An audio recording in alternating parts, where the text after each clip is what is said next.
موضوع الدرس التخویفات والتحدیدات للکفار والمشرکین، سورۃ الملک، تفسیر ابن کثیر۔ الحمد للہ رب العالمین والصلاة والسلام علی اشرف الانبیاء وسید المرسلین سیدنا محمد وعلی آلہ واصحابہ اجمعین۔ اللهم صل على سيدنا محمد وعلى آل سيدنا محمد كما صليت على إبراهيم وعلى آل إبراهيم في العالمين إنك حميد مجيد۔ أعوذ بالله من الشيطان الرجيم، بسم الله الرحمن الرحيم۔ أأمنتم من في السماء أن يخسف بكم الأرض فإذا هي تمور أم أمنتم من في السماء أن يرسل عليكم حاصبا فستعلمون كيف نذير۔ ولقد كذب الذين من قبلهم فكيف كان نكير۔ أَوَلَمْ يَرَوْا إِلَى الطَّيْرِ فَوْقَهُمْ صَافَّاتٍ وَيَقْبِضْنَ مَا يُمْسِكُهُنَّ إِلَّا الرَّحْمَنُ إِنَّهُ بِكُلِّ شَيْءٍ بَصِيرٌ۔ اللہ تبارک و تعالی نے کلام مقدس میں ارشاد فرمایا ہے کہ أَأَمِنْتُمْ، کیا تم بے غم ہو اس سے جو آسمانوں میں ہے، کہ ان یخسف بکم الارض، کہ وہ زمین میں تمہیں دھنسا دے، فاذا ہی تمور، کہ جب زمین جو ہے وہ گردش کر رہی ہو۔ کیا تم بے غم ہو اس سے جو آسمانوں میں ہے کہ تم پہ بھیجے ایسی ہوا جس میں پتھر ہوں؟ فستعلمون کیف نذیر، پھر تم جان لو گے کہ کیسے ہے اللہ تبارک و تعالی کا ڈرانا۔ وَلَقَدْ كَذَّبَ الَّذِينَ مِن قَبْلِهِمْ، تحقیق آپ سے پہلے بھی بہت ساری قوموں نے تکذیب کی۔ فَكَيْفَ كَانَ نَكِيرٌ، پھر دیکھیں کیسی تھی ہماری پکڑ۔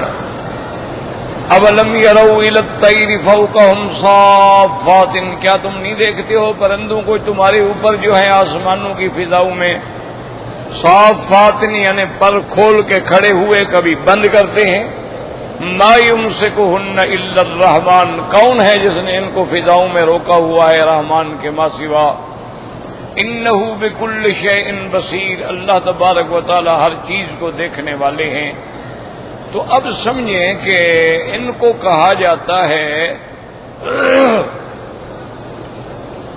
مصطلحات علماء مفسرین کے نزدیک ان کو کہتے ہیں تخویفات، یا ان کو کہا جاتا ہے تحدیدات۔ پھر یہ دو قسم ہوتی ہیں، تخویفات دنیاوی یا تخویفات اخروی۔ بات کو اچھی طرح سمجھیں، تخویفات کا معنی یعنی اللہ اپنے بندوں کو ڈراتے ہیں، خوف دلاتے ہیں۔ اب وہ خوف دلانا جو ہے یا تو دنیاوی طریقے سے ہوتا ہے، یا وہ خوف دلانا جو ہے وہ اخروی طریقے سے ہوتا ہے۔ دنیاوی طریقے سے کیسے ہوتا ہے کہ مثلا ان کے سامنے قوم عاد کا قصہ رکھا جائے، قوم سمود کا قصہ رکھا جائے، قوم فرعون کا قصہ رکھا جائے، قوم لوط کا، کہ ان پر کیسے اللہ کے عذاب آئے۔ اگر تم بھی وہی کام کرو گے تم پر بھی وہی عذاب آئے۔ تو یہ ہے تخویفات دنیا۔ اور کبھی کبھی اللہ تبارک و تعالی قیامت کے احوال کا ذکر کرتے ہیں کہ قیامت کا جب زلزلہ آئے گا تو کیا حال ہوگا، جب سور پھونکا جائے گا تو کیا حال ہوگا، جب تم قبروں سے نکلو گے تو کیا حال ہوگا، جب تم میدان محشر میں آؤ گے تو کیا حال ہوگا، جب تمہارا حساب کتاب شروع ہوگا تو کیا حال ہوگا، جب تم صراط سے پل صراط سے گزرو گے تو کیا یہ ہے تخویفات اخروی، ان کو کہتے ہیں تخویفات، کیونکہ کچھ طبیعتیں ایسی ہوتی ہیں یاد رکھو وہ ترغیب سے مانتی ہیں، ان کو اللہ جنت کی نعمتوں کا ذکر فرماتی ہیں کہ دیکھو میں نے کیسی کیسی نعمتیں تمہارے لیے رکھی ہوئی ہیں، میں نے کیسی کیسی چیزیں تمہارے لیے رکھی ہوئی ہیں۔ اور بعض طبائع ایسے ہوتے ہیں ان کے ترغیب اثر نہیں کرتی، وہ ترہیب کی ضرورت ہوتی ہے کہ ان کو ڈرایا جائے۔ اس کی ایک مثال سمجھ لیں کہ بعض ہمارے بچے جو ہیں ان کو اگر کہہ دیں کہ بیٹا دیکھو یہ 5 روپے لے لو اور تم نے اسکول جانا ہے اور وہاں جا کے بڑا اچھا سا سینڈوچ لے کے کھانا ہے، پھر چاکلیٹ لینا ہے، تو وہ خوش ہو کے اسکول جاتا ہے۔ یہ ترغیب ہوتی ہے کہ بچے کو ہم ترغیب دلا رہے ہیں کہ بھئی یہ پیسے لے لو، تم کوئی مٹھائی لے لینا، تو بڑا خوش ہو جاتا ہے کہ بھی مجھے 5 روپے روز کی خرچی مل رہی ہے۔ اچھا بعض بچے ہوتے ہیں ان کو 10 روپے بھی دے دو، کہتے ہیں ابا میں اسکول نہیں جانا، پھر اس کو آدمی 2 تھپے رکھ رہا ہے، پکڑ کے 2 چماٹے لگاتا ہے تو وہ کہتا ہے نہیں جی میں جاتا ہوں، تو وہ ترغیب سے نہیں مانتا، وہ ترہیب سے مانتا ہے۔ تو اسی طرح انسان جو ہیں تو اللہ نے بھی قرآن مقدس میں ترغیبات کا بھی باب ہے اور ترہیبات کا بھی باب ہے، تبشیرات کا بھی باب ہے اور تخویفات کا بھی باب ہے۔ تو اب ان آیات میں تخویفات ہیں کہ اللہ اپنے بندوں کو ڈرا رہے ہیں کہ کیا تم بے غم ہو گئے اس سے جو آسمانوں میں۔ تو اب یہ بات سمجھیں، یہ بہت بڑا ہی ایک مشکل مسئلہ ہے، اب چونکہ سبق ہے میں اس کو چھوڑ بھی نہیں سکتا۔ وہ یہ ہے کہ بہت سارے لوگ جو ہیں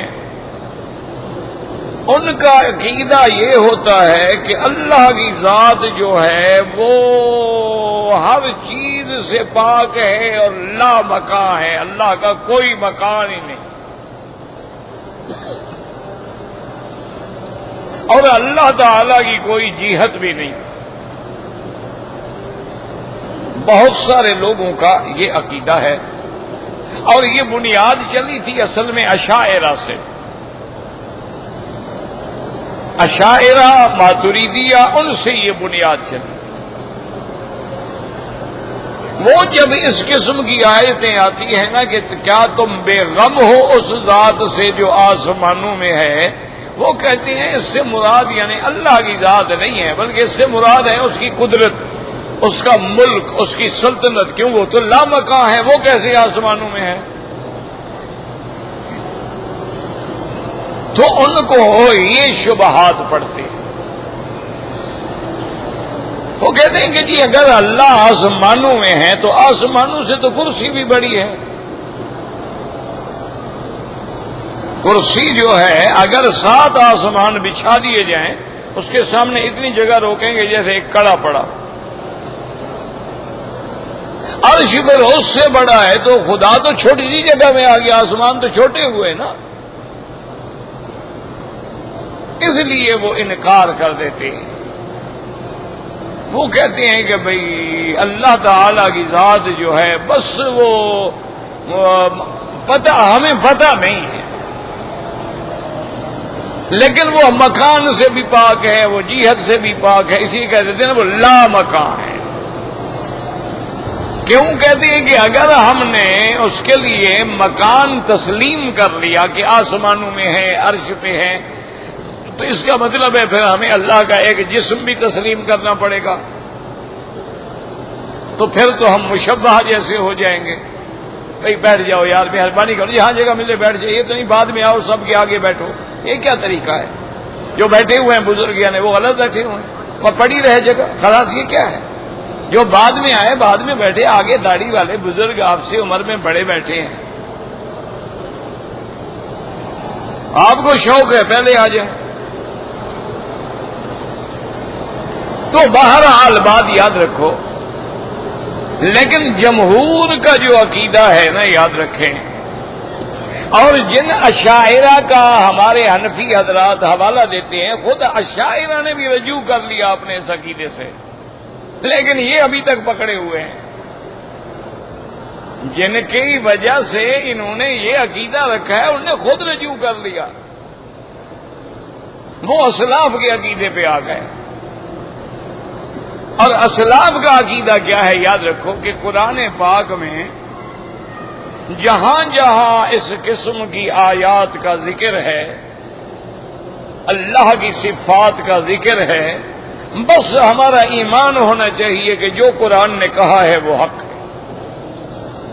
اس میں ہمیں بحث نہیں کرنی چاہیے۔ اللہ نے قرآن میں 17 جگہ پر فرمایا ہے کہ میرا مقام عرش اولی ہے۔ 17 آیات میں اللہ نے فرمایا الرحمن علی العرش استویٰ، اور اعلیٰ جو ہے استعلاء کے لیے ہے، استواء معلوم ہے۔ تو اس کا حل یہ ہے جو امام مالک رحمت اللہ علیہ نے فرمایا ہے کہ الاستواء معلوم، قرآن میں استواء ہے، بس ہمارا ایمان ہے۔ والکیف مجہول، کہ اللہ وہاں کیسے بیٹھے ہیں یہ ہم نہیں جانتے۔ والسؤال عنہ غیر معقول، اور ایسی باتوں میں سوال کرنا بھی ناجائز کہ تم بندے ہو، تم خدا کی ذات میں کیوں بحث کرتے؟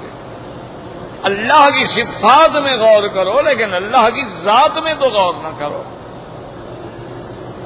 اب دیکھیں نا قرآن پاک میں اللہ کے چہرے کا بھی ذکر ہے، فَأَيْنَمَا تُوَلُّوا فَثَمَّ وَجْهُ اللَّهِ۔ اللہ نے فرمایا اگر تم نے غلطی سے اندھیری رات ہے، تمہیں کعبے کا پتہ نہیں ہے، تم نے جس جہت میں بھی نماز پڑھ لی میں قبول کر لیتا ہوں، کیونکہ اللہ تو ہے نا۔ اب چہرے کا ذکر ہے، اللہ کی آنکھوں کا بھی ذکر ہے۔ اللہ پاک نے فرمایا کہ حضرت نوح علیہ السلام سے وَاصْنَعِ الْفُلْكَ بِأَعْيُنِنَا، تم کشتی تیار کرو ہماری آنکھوں کے سامنے۔ تو اب آنکھوں کا بھی ذکر ہے۔ اسی طرح اللہ کے ہاتھ کا بھی ذکر ہے، قالت الیہود ید اللہ مغلولہ، بدبخت یہودی کہتی ہیں کہ اللہ کا ہاتھ تنگ ہے یا اللہ فقیر ہو گئے ہیں۔ اللہ نے فرمایا بل یداہ مبسوطتان، اللہ کے ہاتھ ہیں اور کھلے ہوئے ہیں، اللہ کے ہاتھ تنگ نہیں ہیں۔ تو اب ہاتھوں کا بھی ذکر ہے۔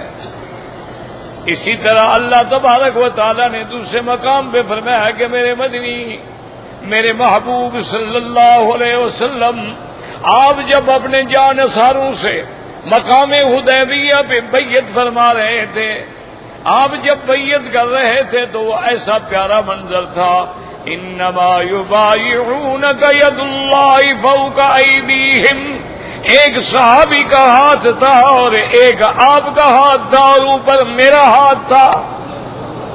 تو اللہ کے ہاتھ کا بھی ذکر ہے۔ یہی وجہ تھی نا میرے محترم، میرے بزرگ، کہ جب یہ منظر خدا کو پسند آیا، صحابہ کی جان نثاری پسند آئی، پتہ ہے یہ بیعت کیا تھی؟ یاد رکھو، ایک بیعت ہوتی ہے علل اسلام، کہ کافر مسلمان ہوگا بیعت کرے گا،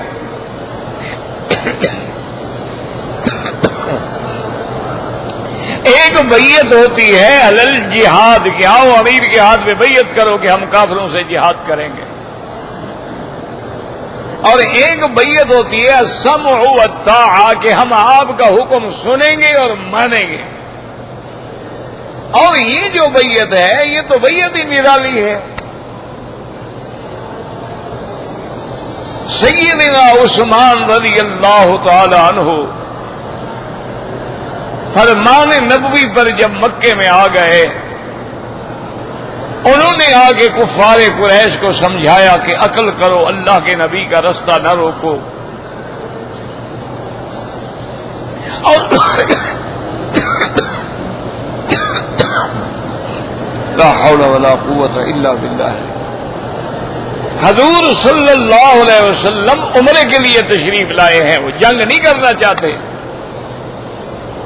نہ آپ کے ساتھ ہتھیار ہیں، نہ جنگ کا ارادہ ہے، وہ تو قربانی کے جانور بھی لائے ہیں، احرام باندھا ہوا ہے، تم عقل کرو۔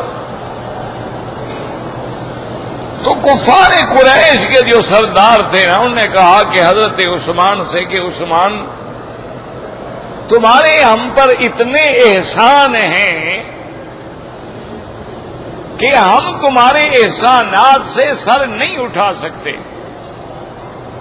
لیکن تمہیں اجازت ہے تم عمرہ کرو، تم اب حرم میں آ گئے ہو لہذا عمرہ کرو، لیکن ہم حضور کو اس سال اجازت نہیں دے سکتے، ورنہ ہماری تو ساری شوکت ہی ختم ہو جائے گی کہ اللہ کا نبی 1500 آدمی لے کے آ گیا، عمرہ کیا مکے میں آ کے، اور تم لوگ کچھ بھی نہ کر سکے تو ہماری تو طاقت ہی ختم ہو گئی، ہم تو مٹ گئے۔ یا تو آنے سے پہلے آپ ہم سے اجازت لیتے تو ہم منع نہ کرتے، لیکن بغیر اجازت کے آگے مکے میں اگر آپ داخل ہو جائیں اور ہم کچھ نہ کریں تو پھر ہماری تو قوت ہی ختم ہو گئی۔ حضرت عثمان رضی اللہ تعالی عنہ انہوں نے کہا دیکھو قریش، یاد رکھو میں کوئی حلوے والا عاشق نہیں ہوں حضور کا، ہمارے ہوتے ہیں نا حلوے والے جھنڈیوں والے عاشق میلادی، انہوں نے کہا میں جان نثار ہوں، اب جب تک میرا مدنی عمرہ نہیں کرے گا عثمان نہیں کرے گا، حضور کعبے کا طواف نہ کریں اور میں طواف کروں، یہ کبھی نہیں ہو سکتا۔ اس پہ کافر بھی جوش میں آ گئے، تو اڑتے اڑتے حضور کو یہ خبر پہنچی کہ سیدنا عثمان رضی اللہ تعالی عنہ کو کافروں نے شہید کر دیا۔ وہ جھگڑا ہو گیا نا، تو جھگڑے کی خبر جو تھی اڑی، جیسے جیسے کسی نے سنی اس نے دوڑائی خبر۔ حضور صلی اللہ علیہ وسلم کو جب یہ خبر ملی تو حضور بھی جلال میں آ گئے، اور آپ نے صحابہ کو بلایا کہ آؤ میری بیعت کرو، اور یہ بیعت یہ ہے، اس کو بیعت علی الموت بھی کہتے ہیں کہ میرے ہاتھ پہ بیعت کرو اور وعدہ کرو کہ ہم یا تو مٹ جائیں گے یا عثمان کا بدلہ لیں گے، لیکن قدم پیچھے نہیں ہٹائیں گے، ہمیں موت قبول ہے، ہم عثمان کا بدلہ لیں گے ہر حال میں۔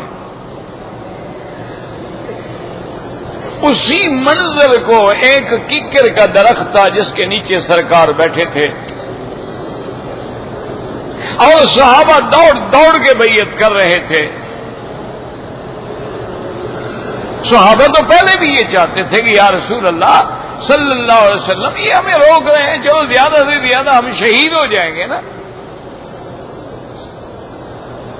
اب جب حضور نے بیعت لی تو صحابہ تو دوڑ دوڑ کے آ رہے ہیں۔ اللہ نے فرمایا لقد رضی اللہ عن المؤمنین اذ یبایعونک تحت الشجرۃ فعلم ما فی قلوبہم فانزل السکینۃ علیہم واثابہم فتحا کبیرا۔ اللہ نے فرمایا میرا مدنی تحقیق پکی بات ہے کہ اللہ ان مومنوں سے، ایمان والوں سے، پروانوں سے، جانثاروں سے راضی ہو گیا جو جنہوں نے تیری بیعت کی۔ اللہ راضی ہو گیا، اور دوسرے مقام پہ فرمایا میرا مدنی ان الذین یبایعونک انما یبایعون اللہ۔ اللہ نے فرمایا میرا مدنی جو تیری بیعت کر رہے ہیں وہ تیری بیعت نہیں، گویا کہ وہ تو خدا کی بیعت کر رہے ہیں۔ ید اللہ فوق ایدیہم، میرا ہاتھ جو ہے ان کے ہاتھوں پہ ہے، ایک تیرا ہاتھ ہے، ایک صحابی کا ہاتھ ہے، اور اوپر سب سے اوپر اللہ کا ہاتھ ہے۔ لیکن یاد رکھو میرے عزیز، میرے محترم، اللہ نے کعبہ نصیب کیا ہے، دعا کرو اللہ قرآن حدیث کی بھی سمجھ نصیب فرما دے۔ ہر باطل فرقہ جو ہے نا وہ اپنے اپنے مسئلے نکالتا ہے۔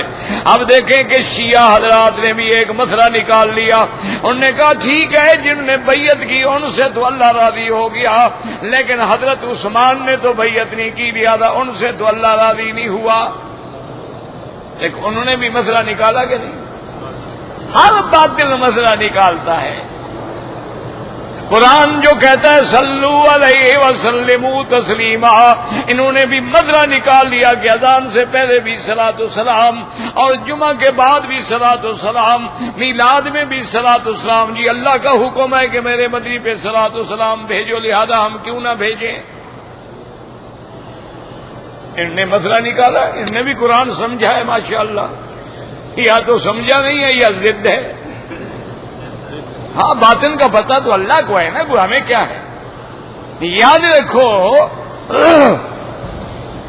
اچھا، اور ہماری اسی برادری نے یہ مسئلہ بھی نکالا کہ اللہ جب فرما رہے ہیں کہ ان الذین یبایعونک انما یبایعون اللہ، میرا مدنی جو تیری بیعت کر رہے ہیں، پکی بات ہے انما حصر کے لیے ہے، وہ گویا اللہ کی بیعت کر رہے ہیں۔ انہوں نے کہا جناب ہم بھی تو یہی کہتے ہیں کہ ظاہر میں تو محمد مصطفیٰ ہے، اندر میں خود خدا ہے۔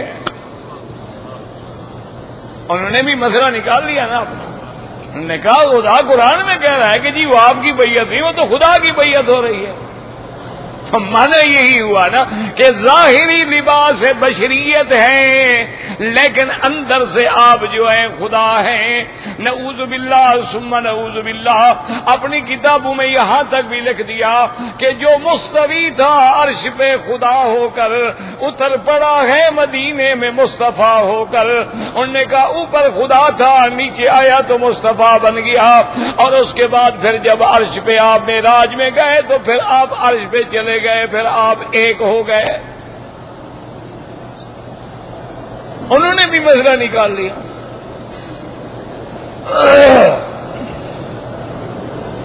تو یاد رکھیں میرے عزیز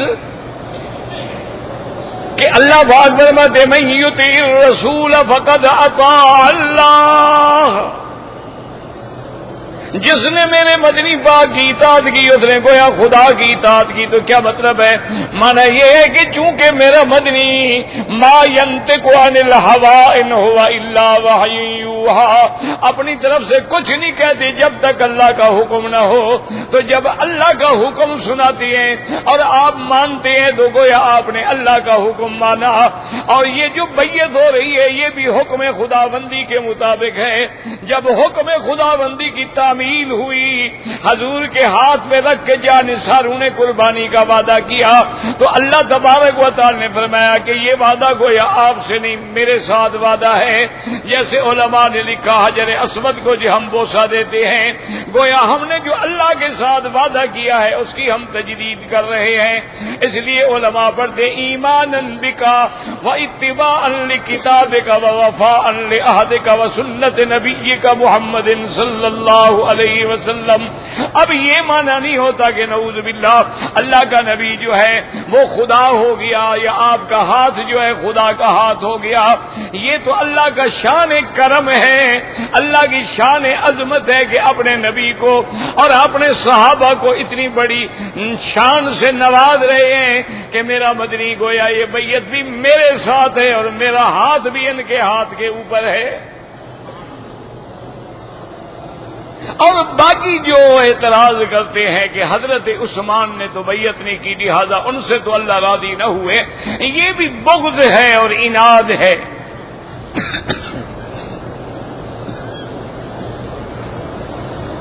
یہ بھی خالص عناد ہے، یہ کوئی دلیل نہیں ہے۔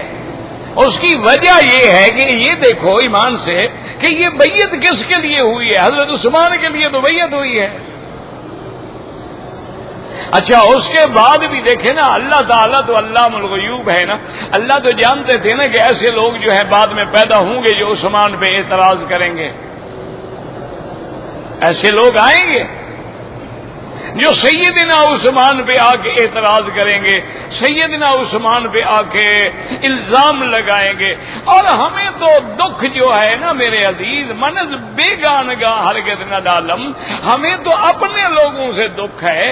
اور چلو روافض ہیں یہ شیعہ ہیں وہ تو دشمن تھے ہی تھے صحابہ کے، اپنے سنی کہلانے والے بھی جمعہ کی دوسری اذان پہ اعتراض کرتے ہیں کہ حضرت عثمان نے جو کہی ہے۔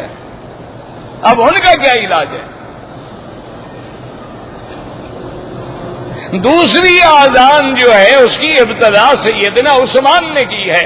حضور کے زمانے میں جمعہ میں ایک اذان ہوتی تھی، حضرت ابو بکر کے زمانے میں ایک اذان ہوتی تھی، حضرت عمر کے زمانے میں ایک اذان ہوتی تھی، لیکن جب لوگ آبادی بہت زیادہ ہو گئی اور لوگوں کا جمعہ میں پہنچنا مشکل ہو گیا، حضرت عثمان نے حکم دیا کہ ایک اذان پہلے دی جائے تاکہ لوگ تیار ہو کے جمعہ کے لیے نکلیں اور پھر اس کے بعد اذان ہوگی۔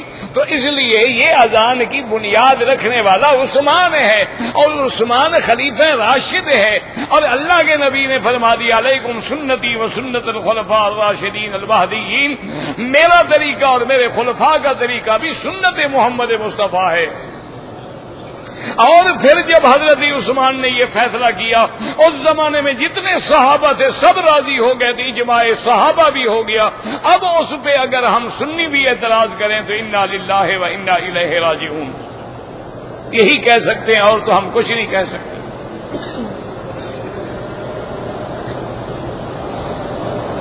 اس مین باتوں سے دشمن کے ہاتھ مضبوط ہوتے ہیں۔ اب دیکھیں، اللہ تو جانتے تھے نا کہ حضرت عثمان پہ دشمن آئیں گے، اعتراض کرنے والے آئیں گے، اور پتہ ہے حضرت عثمان حضور کو کتنے پیارے تھے، کتنے پیارے تھے۔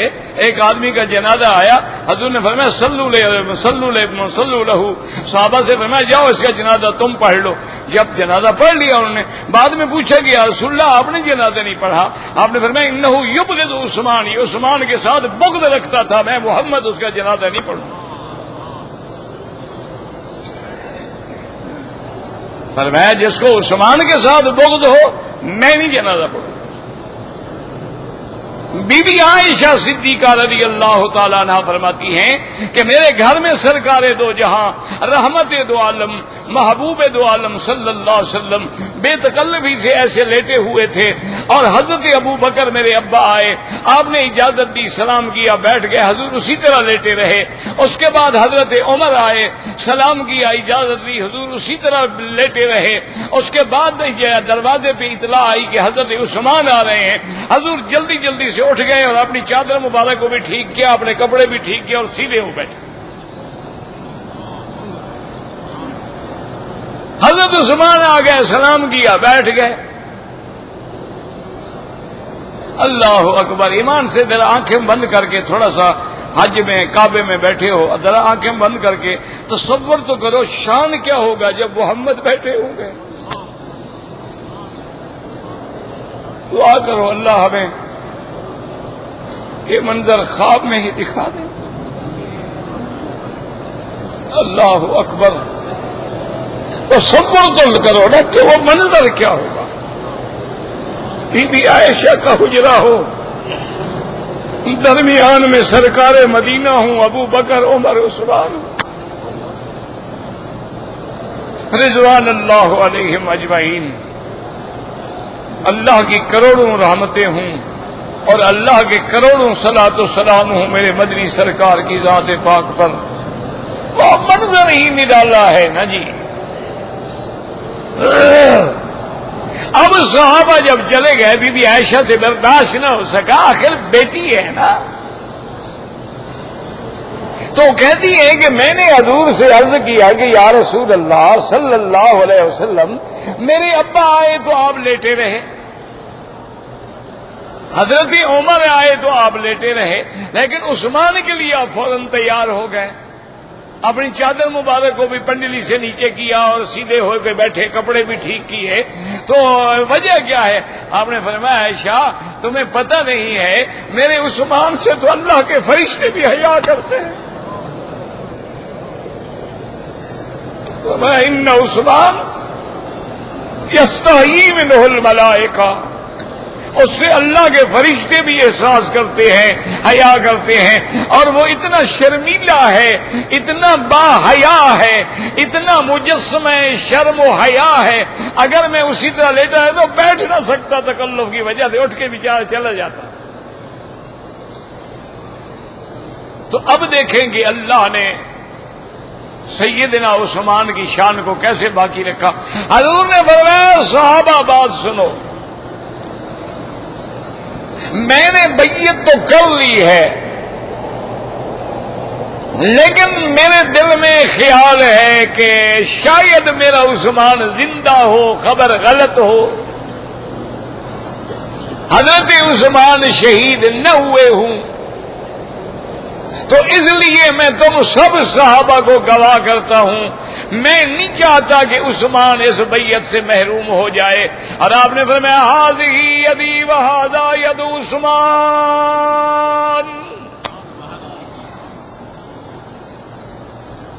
آپ نے فرمایا میرے صحابہ گواہ ہو جاؤ، یہ میرا ہاتھ ہے، یہ میرے عثمان کا ہاتھ ہے، میں عثمان کی طرف سے بیعت کرتا ہوں۔ اب ایمان سے کہو، باقی صحابہ میں ایک ہاتھ تو صحابی کا ہوتا تھا، ایک نبی کا ہوتا تھا، یہاں تو دونوں ہاتھ محمد مصطفیٰ کے ہیں۔ اللہ اکبر، اللہ اکبر۔ آپ کیا سمجھتے ہیں حضور کے ہاتھوں کی بات؟ ایک صحابی فرماتے ہیں حضور پاک نے میری بالوں پہ یہاں ہاتھ رکھے، فرماتے ہیں میں بوڑھا ہو گیا، یہ بال سفید نہیں ہوئے، جہاں حضور کے ہاتھ رکھے وہ ہمیشہ جوان رہے۔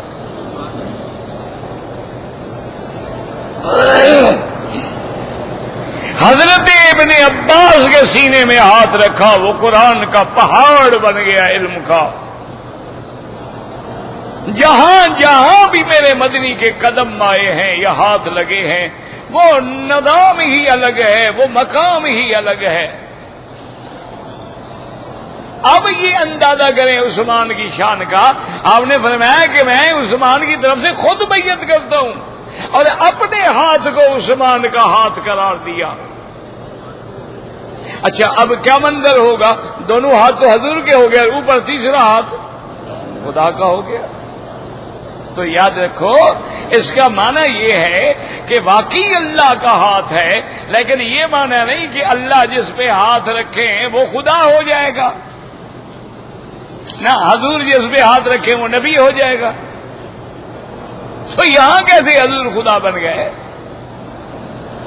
اچھا چلو ایک منٹ کے لیے ہم اپنی برادری کی بات مان لیتے ہیں، وہ خدا ہو گئے تو اس کے بعد تو کھانا نہ کھاتے نا، خدا تو کھانے سے پاک ہے، پینے سے پاک ہے، تکلیف سے پاک ہے، بیوی سے پاک ہے، اس کے بعد تو کم از کم حضور کھانا پینا چھوڑ دیتے، ہاتھ رکھنے سے خدا بن گئے۔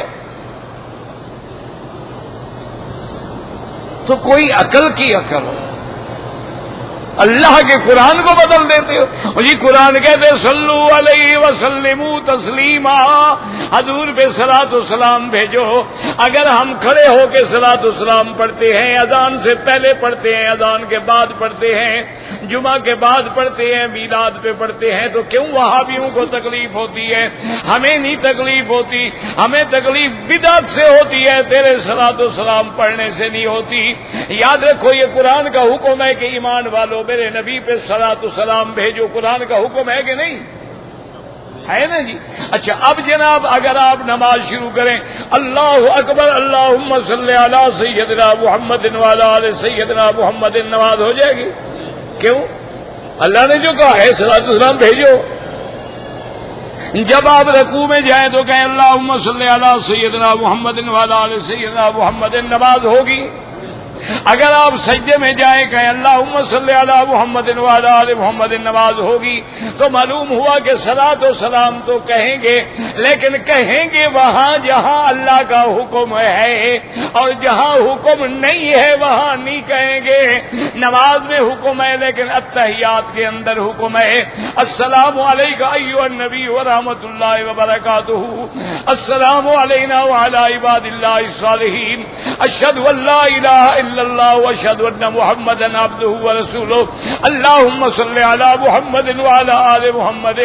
اب اللہ نے جو حکم دیا ہے نہ وہ ہم رکوع میں کہہ سکتے ہیں، نہ سجدے میں کہہ سکتے ہیں، نہ قیام میں کہہ سکتے ہیں، نہ قعدے میں کہہ سکتے ہیں، وہ تشہد میں ہی کہا جائے گا۔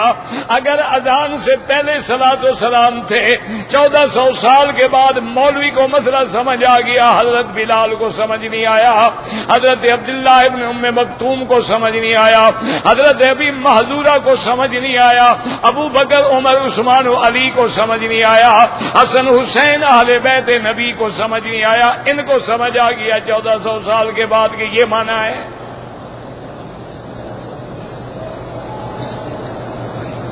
جہاں اچھا خدا کی شان ہے، نماز میں بھی تم بیٹھ کے صلاۃ و سلام پڑھتے ہو یا کھڑے ہو کر؟ ہاں جی نہیں، ذرا غور، سیدھی سیدھی بات کرو. خدا کے گھر میں بیٹھے ہو نا. اب یہاں بریلوی دیوبندی کا کیا تعلق ہے؟ یہاں اللہ کے کعبے میں بیٹھے ہوئے ہو نا بھائی، وہاں بھی بیٹھ کے پڑھنے کا حکم ہے یا کھڑے ہو کے؟ تو روز 5 دفعہ نماز پڑھتے ہو پھر بھی مسئلہ سمجھ نہیں آتا. یعنی روز نمازیں پڑھ رہے ہو. اچھا اب کوئی کہے گا کہ جناب جنازے میں تو ہم کھڑے ہو کے پڑھتے ہیں، اللہ پاک کا فرمان ہے کہ وہاں درود پڑھا جاتا ہے، تو سمجھ آ گئی کہ آگے میت رکھی ہوئی ہے. اللہ نے وہاں کھڑے ہو کے پڑھنے کا حکم دیا ہے کہ یہاں کوئی آدمی حضور کو حاضر ناظر نہیں مان سکتا کہ آگے میت رکھی ہوئی ہے. یہاں تو کوئی شبہ ہی نہیں ہو سکتا نا. تو اس لیے ہمیشہ یاد رکھیں، قرآن میں آتا ہے ید اللہ فوق ایدیہم. اچھا قرآن میں آتا ہے یوم یکشف عن ساق ویدعون الی السجود. قیامت کا دن ہوگا جب اللہ تبارک و تعالی اپنی پنڈلی مبارک سے پردہ ہٹائیں گے اور مومنوں کو سجدے کے لیے بلایا جائے گا. ایمان والے سجدے میں گر جائیں گے تو آپ کی پنڈلی مبارک کا بھی ذکر ہے، آپ کے قدم مبارک کا بھی ذکر ہے کہ جب جہنم میں ڈالا جائے گا جنات کو بھی انسانوں کو بھی، اور جہنم کہے گی حل من مزید، اور ہے تو لاؤ، اور ہے تو لاؤ، اور ہے تو لاؤ. آخر میں حتی یدعو قدمہ ویقال قطن قطن، اللہ تبارک و تعالیٰ اپنا قدم رکھیں گے جہنم پہ. اب جہنم کا بس میرا مولا میری طاقت نہیں ہے، تو اللہ کے قدم کا بھی ذکر آ گیا، اللہ کی ساق کا بھی ذکر آیا، اللہ کے ہاتھوں کا بھی ذکر آیا، اللہ کے وجہ کا بھی ذکر آیا، تو اللہ کے استوى علی العرش کا بھی ذکر آیا. اور اسی طرح حدیث میں آیا ینزل ربنا تبارک و تعالی، ہر رات میں اللہ عرش سے آسمان دنیا پہ تشریف لاتے ہیں جو تہجد کا وقت ہوتا ہے، اور آواز دیتے ہیں حل من مستغفر، ہے کوئی بخشش مانگنے والا، ہے کوئی روزی مانگنے والا، ہے کوئی حاجات مانگنے والا. اب اللہ کا نزول ہے عرش سے آسمان پہ، لیکن کما یلیق بشانہ. تو یہاں عقیدہ یہ رکھو کہ نحن نؤمن بذاتہ وباسمائہ وبصفاتہ ما اثبتہ اللہ فی کتابہ او علی لسان رسولہ. ہمارا ایمان ہے میرا مولا جو تیرے نام ہیں، جو تیری صفات ہیں، جو قرآن میں ہے یا فرمان محمد مصطفیٰ میں ہے، من غیر تعویل ولا تعطیل ولا تشبیہ ولا تکییف. ہم اس میں کوئی تعویل نہیں کریں گے، کوئی تشبیہ نہیں دیں گے، کوئی تکییف نہیں کریں گے. ہمارا اسی طرح ایمان ہے جیسے قرآن کے اندر موجود ہے، اس لیے ہمارا یہاں بھی ایمان ہے. اب امنتم من فی السماء، کیا تم بے غم ہو اس ذات سے جو آسمانوں میں ہے؟ ہمارا ایمان ہے کہ واسطہ. اس لیے یاد رکھو اللہ کی صفت اور جہت علو ہے، اس لیے ہمیشہ ہاتھ یوں اٹھاتے ہو کیونکہ اللہ کی ذات جو ہے وہ عرش اولا پہ ہے. کبھی آدمی ہاتھ نیچے سے نہیں اٹھاتا ہے تو اللہ کے لیے، لیکن کما یلی کو جیسے اس کی شان کو زیبا ہے، اس میں تعویل کرنے کی ہمیں کوئی ضرورت نہیں ہے. ام امنتم من فی السماء ان یخسف بکم الارض، کہ زمین میں تم کو دھنسا دے. اور قرآن کو غور، اس سے پہلے آپ نے کیا پڑھا تھا؟ هو الذی جعل لکم الارض ذلولا فامشوا فی مناکبہا وکلوا من رزقہ والیہ النشور. اللہ نے فرمایا زمین میں نے تیرے تابع کر دی ہے، تم اس میں چلو پھرو، کھائے کھیتیاں اگاؤ، فصل اگاؤ، کھاؤ پیو. اللہ نے فرمایا وہ زمین جو میں نے تیرے لیے نعمت بنا دی تھی، اگر میری نافرمانی کرو تو اسی زمین میں تمہیں غرق کر دوں گا. میری مرضی ہے میں جیسے عذاب دوں. دعا کریں اللہ ہمیں عذاب سے بچائے، اللہ اپنے رحمتوں کا فیصلہ فرمائے، اور جب موت کی گھڑی آئے تو اللہ جاری کرے زبان پہ لا الہ الا اللہ محمد الرسول. بھئی اگر احرام کھول لیا لیکن بال کٹوا دی، اگر تھوڑی دیر گزری، گھنٹہ 2 گھنٹے گزرے، کوئی دم نہیں. اگر پورا دن گزر گیا تو دم پڑ گئی.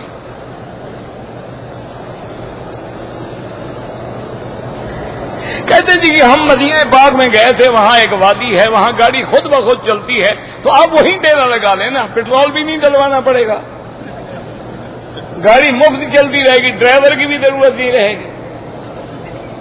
قصے کہانیاں ہیں جو اللہ کے بندے، بعض پہاڑوں میں ڈھلان ہوتی ہے اور بعض پہاڑوں میں میگنیٹک اثرات ہوتے ہیں۔ آپ طائف جائیں نا، جب آپ پہاڑ پہ جائیں گے آپ کے کان بند ہو جائیں گے، آپ بالکل سن نہیں سکتے ہیں۔ تو بعض پہاڑوں میں میگنیٹ ہے، وہ کھینچ لیتا ہے، اسی لیے سمندر کے اندر بھی پہاڑ ہیں جن میں مقناطیس ہے، تو اس لیے علامات لگائی جاتی ہیں کہ بحری جہاز والے جو ہیں اس کے قریب نہ گزریں، دور دور اپنے جہاز کو لے جائیں، ورنہ وہ جہاز کو کھینچ لیتا ہے۔ تو وہاں بھی کوئی ایسی چیز ہوگی، کوئی ایسی بات نہیں ہے کہ وہاں جن شن ہے اور جن آ کے تمہاری گاڑی کو دھکا دیتے ہیں۔ جن دھکا دیں تو تم پاکستان پہنچ جاؤ انشاءاللہ، جنوں کو تم نے مذاق سمجھا ہوا ہے۔ اچھا جی، کہتا ہی مجھے دم پڑ گیا ہے، پیسے نہیں ہیں، کوئی بات نہیں، وہاں سے پاکستان سے جا کے پیسے بھجوا کے دم کرا دو، یا کسی دوست سے لے کے دم کر دو، یا بالکل غریب ہو تو روزے رکھ لو۔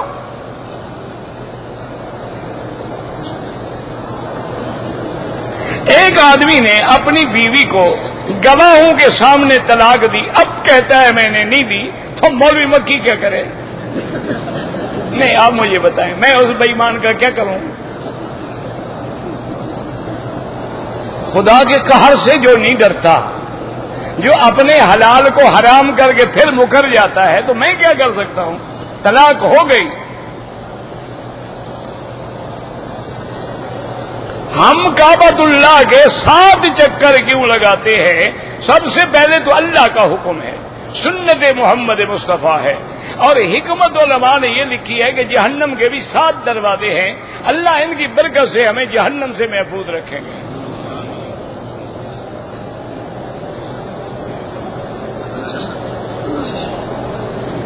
میری بیوی نے چادر سے ہاتھ باہر نکال کے اللہ اکبر کہا، کوئی حرج نہیں، اگر عورتوں میں ہے کوئی حرج نہیں، مردوں کے سامنے ہاتھ ظاہر نہ کرے۔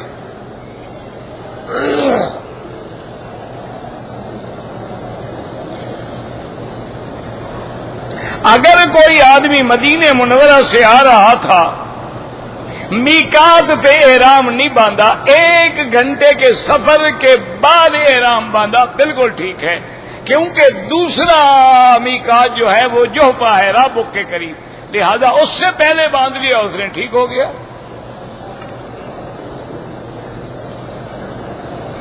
ایک آدمی نے مسجد عائشہ سے احرام باندھا، طواف کرنے کے بعد کھول دیا، صفا نہیں دوڑا، دم پڑ گئی۔ پرائز بانڈ وغیرہ یہ لاٹری ہے، ناجائز ہے۔ نماز جنازہ کی یہی نیت ہے، اللہ اکبر، جو امام کی نیت ہماری بھی وہی۔ نماز میں ہاتھ سینے پہ باندھنا بھی ثابت ہے، ناف پہ باندھنا بھی ثابت ہے، ناف سے نیچے باندھنا بھی ثابت ہے، لیکن یہ ثابت نہیں ہے کہ یہاں پکڑ لو۔ فرض نماز میں امام کے پیچھے حنفی مسلک میں جو لوگ ہیں وہ کچھ نہ پڑھیں، شافعی اور حنبلی ہیں تو پڑھیں۔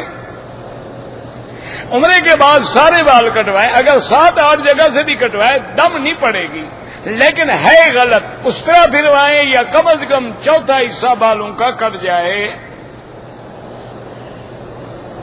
بدعت تو بدعت ہوتی ہے، حسنہ کیا ہوتی ہے؟ وہ بدعت لفظ لغوی ہوتا ہے، ورنہ جو اصطلاحاً بدعت ہے وہ بدعت ہے، وہ کبھی حسنہ نہیں ہو سکتی، لیکن کبھی کسی نئی کام کو بھی لغت کے اعتبار سے بدعت کہہ دیا جاتا ہے۔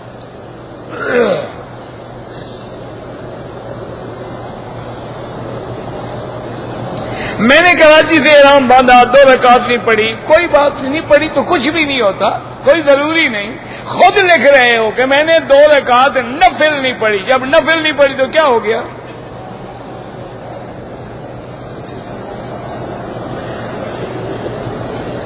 چپل ہمارے گم ہو جاتے ہیں تو مجھے دے دیا کریں، میں حفاظت کروں گا۔ نہیں، اب کوئی علاج ہے، یعنی یہ مسئلہ ہے، یہ بھی مجھ سے پوچھنا ہے۔ احرام الفاظ سے باندھ سکتے ہیں، بالکل باندھ سکتے ہیں۔ اگر جنازے اکٹھے ہوں کوئی بات نہیں، صغیرنا کبیرنا ذکرنا انثانا سب کے لیے ہے.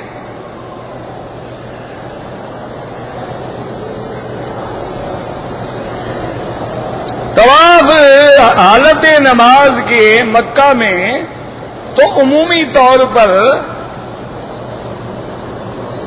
طواف میں فون نہ کریں، سب توجہ دلاتے ہیں، اللہ ہدایت دے.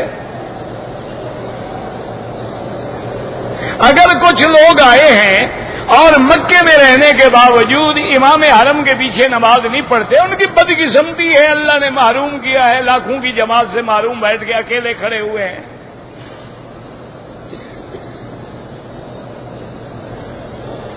اگر میرے استاد کافر ہیں کوئی حرج نہیں، آپ ادب کر سکتے ہیں، استاد استاد ہوتا ہے.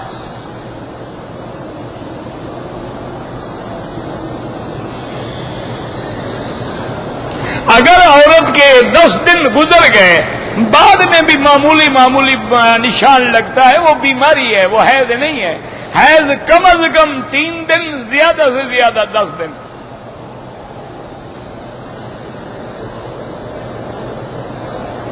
اگر ہم صلاۃ تسبیح پڑھیں بالکل پڑھیں، کوئی منع نہیں، حدیث ضعیف ہے لیکن فضائل اعمال میں اعتبار ہے. میرا جوتا گم ہو گیا ہے تو اللہ اور دے دیں گے، یہاں تو 1 کا لاکھ ملے گا نا، کوئی فکر نہ کرو. خیر میرے 40 نماز مدینے میں موقع ملے ہر حال میں پڑھیں، بہت بڑی فضیلت ہے. اللہ نفاق سے اور جہنم سے بری کر دیتے ہیں، لیکن اس کا زیارت سے تعلق نہیں ہے. اگر کوئی آدمی گیا صلاۃ و سلام پڑھے آ گیا کوئی بات، زیارت ہو گئی.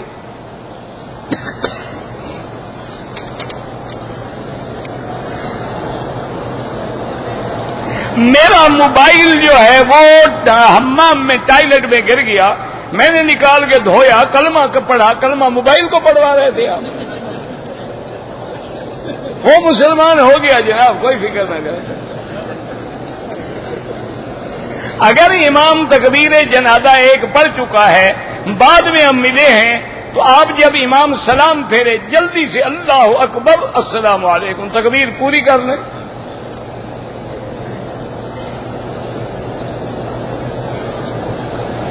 بہرحال ہمارے یہاں جو اذان سے پہلے صلاۃ السلام ہے وہ بدعت ہے اور بجائے ثواب کے گناہ ہے. کل بدعت ضلالہ، حضور نے فرمایا کہ ہر بدعت گمراہی ہے.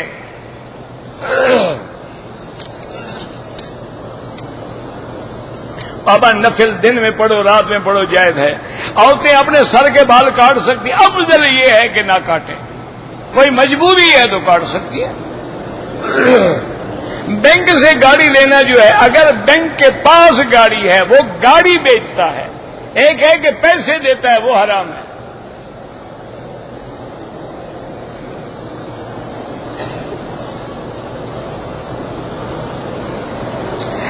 ہمارے ہاں شوگر میں 150 روپے من گنا بکتا ہے، لیکن پیسے لیٹ ملتے ہیں. بعض لوگ 140 پہ نقد دے دیتے ہیں، تو آپ نے نقد میں بیچ دیا، آپ کی مرضی ہے، وہ جا کے 150 لیتا رہے.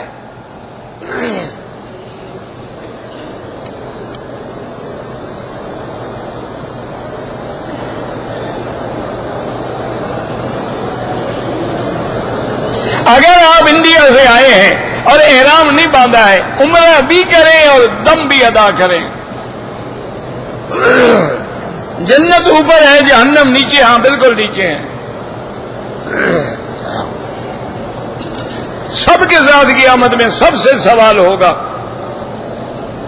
جو نمازیں قضا ہوئی سب سے پہلے توبہ کرو، اس کے بعد پڑھتے رہو.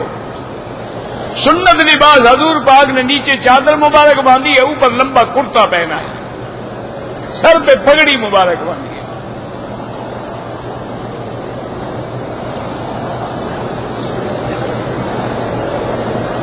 اگر 2 گھنٹے کے بعد بال کٹوائے ہیں دم نہیں ہے. اگر عورتیں مسجد نبوی میں رش میں نہ جا سکیں، باہر کھڑے ہو کے سلام پڑھ لیں. عورتوں کا گھر میں نماز پڑھنا بہت افضل ہے، لیکن حرم میں آنا چاہے تو آپ منع بھی نہیں کر سکتے. اللہ کے پیغمبر کی مواجہہ شریف میں جو ہم سلام پڑھتے ہیں وہ سنتے ہیں، اور دور سے جو ہم درود بھیجتے ہیں وہ فرشتے پہنچاتے ہیں۔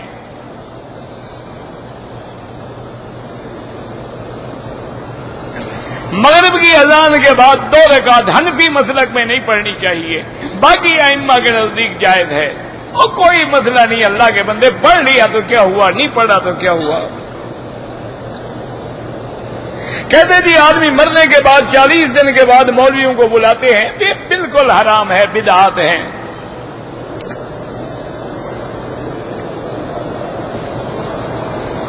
ہاں وہ اس لیے نماز نہیں پڑھتے ہیں، کہتے ہیں کہ ہمارے کچھ لوگ کہتے ہیں کہ یہاں مکے مدینے کے امام جو ہیں یہ تو اہل حدیث ہیں، اس لیے ہم نہ، یعنی تم حدیث پر عمل کرنے والوں کے پیچھے نماز نہیں پڑھتے تو تم کیا کوئی رامائن پر پڑھنے والوں پر عمل کر نماز پڑھو گے؟ وہ سب اہل حدیث ہیں، سب سے بڑے اہل حدیث تو ائمہ اربعہ ہیں، امام ابو حنیفہ، امام شافعی، امام مالک، امام حنبل، یہ سب سے بڑے اہل حدیث ہیں۔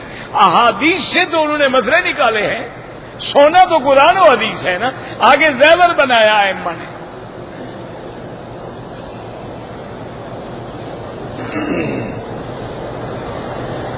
اگر ایک عورت نے طواف کر لیا، صفا مروہ بھی دوڑ لی، بال نہیں کاٹے، حید آ گیا، کوئی بات نہیں، بال کاٹے، عمرے سے فارغ ہو گئی۔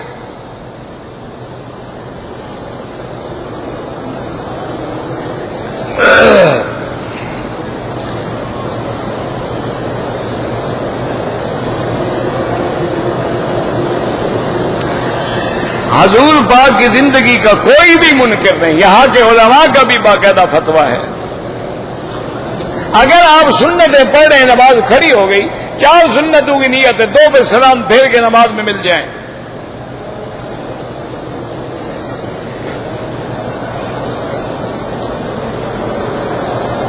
حضور پاک نے تو ایک سفر میں کبھی 10 طواف بھی نہیں کیے، تو لہذا اگر ہم 10 طواف کریں تو گناہگار ہیں۔ حضور پاک نے تو زندگی میں صرف ایک حج کیا ہے، ہم اگر 20 حج کریں تو گناہگار، یہ کیا بات ہوئی؟ جب چیز ثابت ہے، 1 کرو یا 10 کرو۔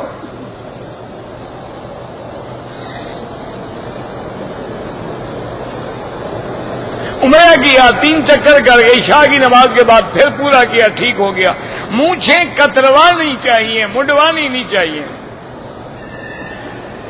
الوداع عمرے والوں کے لیے نہیں ہوتا ہے۔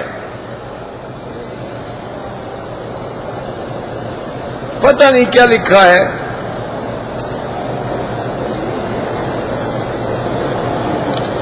مجھے نہیں پتا میرا بھائی۔ سر کے منڈوانے بال بالکل عمرے میں ضروری ہیں۔